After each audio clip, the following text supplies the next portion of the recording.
ከቅንድብ ጸጉር ድግምት እስከ ዋሽንግተን የጦርነት አዋጅ ዛሬ በአስገራሚ እውነታዎች ዓለምንና ሀገርን ያነጋገሩ አራት ታላላቅ ሚስጥሮችን ይዘነላችሁ ቀርበናል። በመጀመሪያም በምስራቅ ሐረርጌ ሰዎችን ለማሳበድና ለመግደል የሰውን ቅንድብ ጸጉር አዘናግተው ለመውሰድ የሞከሩ ግለሰቦች ሴራ መጋለጡን ተከትሎ የተሰማው ጉድ፣ ግድያውና እብደቱ ለምን በቅንድብ ጸጉር ታዘዘ? በመቀጠልም ሀገር አልለቀኩም የታከምኩትም እዚሁ አዲስ አበባ ነው ያሉት አምባሳደር ሬድዋን ሁሴን ግንባራቸው ላይ ስላለው ጠባሳና ስለሚስጥራዊው አደጋ የሰጡት አስደንጋጭ ማብራሪያ፣ የደህንነቱ ሹም ላይ የወደቀው የእንጨት አካፋይ እውነታው ምንድነው የሚለውንና ዶናልድ ትራምፕ ከእንግዲህ ደግ መሆን አብቅቷል በማለት የኢራን የኤሌክትሪክ ኃይል ማመንጫዎችንና ድልድዮችን ለማጋየት የሰጡት የመጨረሻ ማስጠንቀቂያ ኦፕሬሽን ሚድናይት ሃመር የኢራንን የኒውክሌር ህልም እንዴት አመድ አደረገው?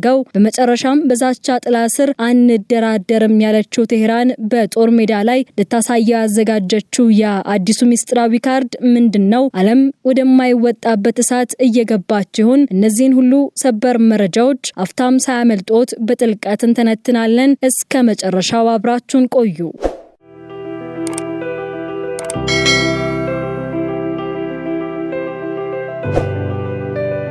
በምስራቅ ሐረርጌ ዞን በደኖ ወረዳ ራሬ ቀበሌ ውስጥ የተሰማው ዜና በቴክኖሎጂ በረቀቀው በዚህ ዘመን አሁንም ድረስ የሰው ልጅ ለክፋት ምን ያህል ርቀት ሊሄድ እንደሚችል የሚያሳይ ሆኗል። ሁለት ግለሰቦች ኦሊያ ሱፊና ኡስማን መሐመድ በድግምትና በጥንቆላ ሰዎችን ህይወት ለማጥፋትና ለማሳበር ተስማምተው ሲንቀሳቀሱ እጅ ከፍንጅ ተይዘዋል። ድርጊቱ የተጋለጠው በምስራቅ ሐረርጌ ዞን ፖሊስ ብርቱ ክትትልና በተጎጂው ንቃት ነው። እንደ ፖሊስ መረጃ ከሆነ ሁለተኛ ተከሳሽ ኡስማን መሐመድ ከሁለት ግለሰቦች ጋር በነበረው የግል ቅራኔ ምክንያት በቀል ለመውሰድ ይወስናል። ሆኖም በቀሉን ለመወጣት የፈለገው በህግ ወይም በንግግር ሳይሆን በአስማትና በድግምት ነበር። ለዚህም አንደኛ ተከሳሽ ከሆነውና የድግምት መድኃኒት ቀማሚ ተብሎ ከሚጠራው ኦሊያ ሱፊ ጋር ይገናኛል። ኡስማን ለአስማተኛው 10,000 ብር ለመክፈል የተስማማ ሲሆን ትዕዛዙም እጅግ አሰቃቂ ነበር። አንደኛው ተጎጂ ህይወቱ እንዲያልፍ፣ ሁለተኛው ደግሞ በቁሙ እንዲያብድ የሚል ነበር። ለዚህ ድግምት ግብአት ወይም መድኃኒት መስሪያ ተብሎ የታዘዘው ግን እጅግ የሚዘገንን ነው። አስማተኛው ኦሊያ ሱፊ ድግምቱ እንዲሰምር የተጎጂዎቹ የቅንድብ ጸጉር ያስፈልጋል የሚል መመሪያ ይሰጠዋል። መድኃኒት አሰሪው ኡስማንም ይህንን ትዕዛዝ ለመፈጸም ተጎጂውን አዘናግቶ የቅንድብ ጸጉሩን ለመንቀልና ለመውሰድ ሲሞክር ተጎጂው ድርጊቱን በንቃት በመከታተል ግለሰቡን በቁጥጥር ስር አውሎ ለጸጥታ አካላት አሳልፎ ሰጥቶታል። ፖሊስ ባደረገው ምርመራ ሁለቱ ግለሰቦች በገንዘብ ተስማምተው ይህንን የወንጀል ድርጊት ለመፈጸም መንቀሳቀሳቸውን በማስረጃ አረጋግጧል። በድግምትና በጥንቆላ በሰው ላይ አደጋ ማድረስና ማጋለጥ በሚል ክስ የቀረበለት የበደኖ ወረዳ ፍርድ ቤት ሚያዝያ 5 ቀን 2018 ዓ.ም በዋለው ችሎት ሁለቱንም ተከሳሾች በ8 ወራት ቀላል እስራት እንዲቀጡ ውሳኔ አሳልፈዋል። ይህ ክስተት ጥንቆላና ድግምት የሰው ልጅ አእምሮ እንዴት ሊያሳውሩ ይችላሉ የሚለው ትልቅ የመወያያ አጀንዳ የፈጠረ ሲሆን በገጠራማው የሀገራችን ክፍሎች አሁንም ድረስ የሰው ልጅ ህይወት በዚህ መልኩ ለአደጋ እየተጋለጠ መሆኑን ያሳየ ነው። በገጠራማው የሀገራችን ክፍሎች አሁንም ድረስ የሰው ልጅ ህይወት በዚህ መልኩ ለአደጋ እየተጋለጠ መሆኑን ያሳየ ነው።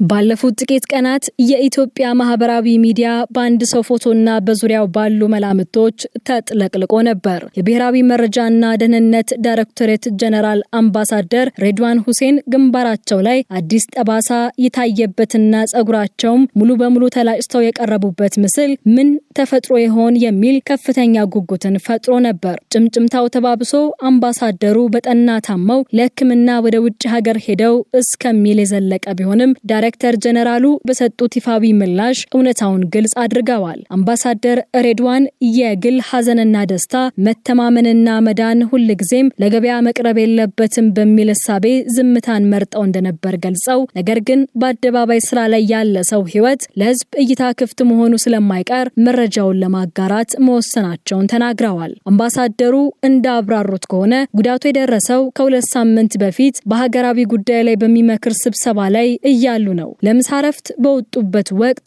ንፋስ ለመከላከል የተጋረደ የፓርቲሽን እንጨት ሚዛኑን ስቶ በድንገት አናታቸው ላይ በመውደቁ ግንባራቸው ላይ ስንጥቅ ሊፈጠር ችሏል። ይህንን ስንጥቅ ለመስፋትና ሕክምናውን ለማከናወን ሲባል ሐኪሞች የጸጉራቸውን ከፊል ክፍል እንዲላጭ አድርገውት ነበር። አምባሳደሩ ግን ከፊል ከሚሆን ሙሉ ቢሆን ይሻላል በሚል ጸጉራቸውን ሙሉ በሙሉ እንዳስነሱትና የታከሙትም እዚሁ አዲስ አበባ በሚገኝ አሜን ሆስፒታል መሆኑን ይፋ አድርገዋል። እንኳን ለሕክምና ለስራም ወደ ውጭ አልወጣሁም ያሉት አምባሳደር ሬድዋን ሰሞኑን ሲናፈስ የነበረውን ሀገር ለቀው ወጥተዋል የሚል ወሬ መሰረተ ቢስ መሆኑን አረጋግጠዋል። ይህ አምባሳደሩ ይፋዊ ምላሽ ለወዳጅ ዘመዶቻቸውና ለተጨነቁ ሁሉ እረፍት የሰጠ ቢሆንም በሌላ በኩል ግን በማህበራዊ ሚዲያ ላይ የሚናፈሱ መረጃዎች ምን ያህል ከመሬት የራቁ ሊሆኑ እንደሚችሉ ትልቅ ትምህርት እየሰጠ ሆኗል። አምባሳደሩ ማስተባበያቸውንም ሲቋጩ ለተጨነቁላቸው ሁሉ ምስጋናቸውን በማቅረብ በአሁኑ ወቅት በሙሉ ጤንነት ላይ ሆነው ስራቸውን እያከናወኑ መሆኑን አብስረዋል። የመካከለኛው ምስራቅ ውጥረት አሁን ወደ ቀጥተኛ ጦርነት አፋፍ ደርሷል። ፕሬዝዳንት ዶናልድ ትራምፕ በሰጡት አዲስ መግለጫ ኢራን አሜሪካ እያቀረበችላትን ስምምነት ካልተቀበለች ዓለማይታው የማታውቀው አይነት መከራና ችግር ይገጥማታል ሲሉ እጅግ አደገኛ ማስጠንቀቂያን ሰጥተዋል። ትራምፕ በጆን ፍሬድሪክስ የሬዲዮ ፕሮግራም ላይ በስልክ ቀርበው እንደተናገሩት ኢራን አሁን ያለችበት አማራጭ ሁለት ብቻ ነው፣ ወይ በሰላም ተደራድሮ ሀገርን መልሶ መገንባት፣ ካልሆነ ግን ፍጹም ውድመት ማስተናገድ። ትራምፕ በንግግራቸው ውስጥ ትልቁን ትኩረት የሰጡት ለኒውክሌር ጉዳይ ነው። ኢራን የኒውክሌር ጦር መሳሪያ እንድታገኝ ፈጽሞ አንፈቅድም፣ ይህ ለዓለም ጥፋት ነው ካሉ በኋላ አሜሪካ አሁን በኢራን ላይ የወሰደችው ያለችው እርምጃ ምርጫ ያደረገችው መሆኑን ገልጸዋል። ትራምፕ በልበ ሙሉነት መደራደራቸው አይቀርም፣ ምርጫ የላቸውም ሲሉ ቴሄራን አጣብቂኝ ውስጥ መግባቷን አብስረዋል። ከዚሁ ጋር ተያይዞ ትራምፕ በራሳቸው የማህበራዊ ሚዲያ ገጽ ላይ የአሜሪካ ሚዲያዎችን በከፍተኛ ሁኔታ ወቅሰዋል። እንደ CNN፣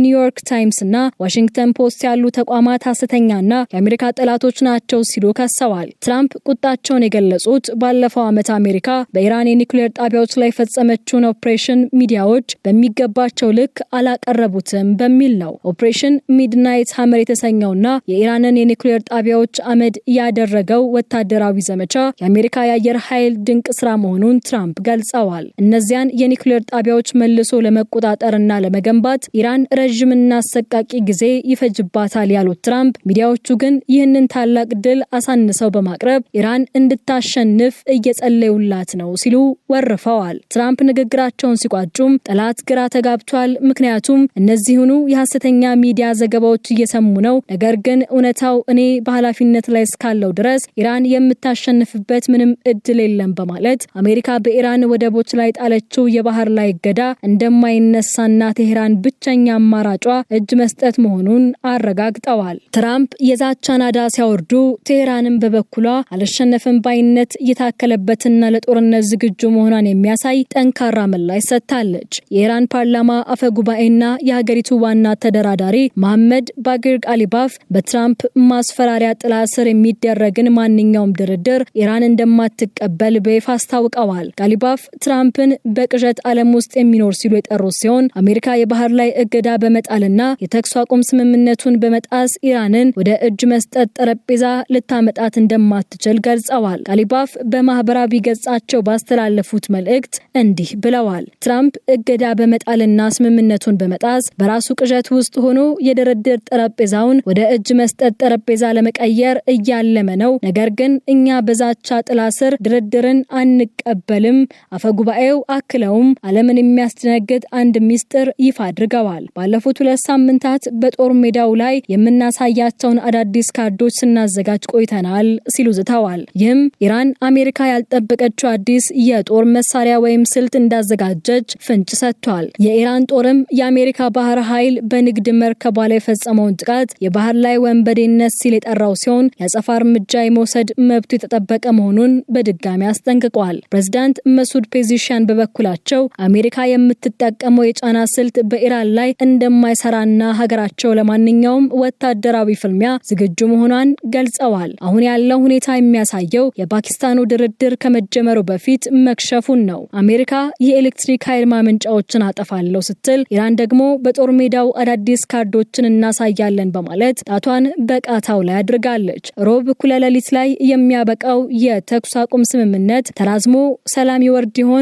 ወይስ ዓለም ወደ ሶስተኛው የዓለም ጦርነት የምትገባበትን የመጀመሪያውን ጥይት ትሰማ ይሆን የሚለው ጥያቄ መላውን ዓለም በስጋት ውስጥ ጥሏል። ከበደኖ ወረዳ የቅንድብ ጸጉር ሴራ እስከ ዋሽንግተን የኒውክሌር ዛቻ ዓለማችን በአስገራሚና ባደገኛ ክስተቶች መካከል ትገኛለች። ትራምፕ የኢራንን የኒውክሌር ህልም አመድ ያደረገውን ኦፕሬሽን ሚድናይት ሀመርን እያወደሱ ቢሆንም ኢራን ያዘጋጀችው አዲሱ ካርድ ምን ይሆን የሚለው ስጋት አሁንም በከፍተኛ ሁኔታ ቀጥሏል። የአምባሳደር ሬድዋን ሁሴን ይፋዊ ማብራሪያም ለብዙዎች ረፍት የሰጠ ቢሆንም ወቅታዊው የዓለም ሁኔታ ግን አሁንም ጣቱን በቃታው ላይ አድርጓል። ቻናሉን ሰብስክራይብ ማድረጋችሁን አትርሱ። በሌላ ሰበር መረጃ እስከምንገናኝ ሰላም ቆዩን።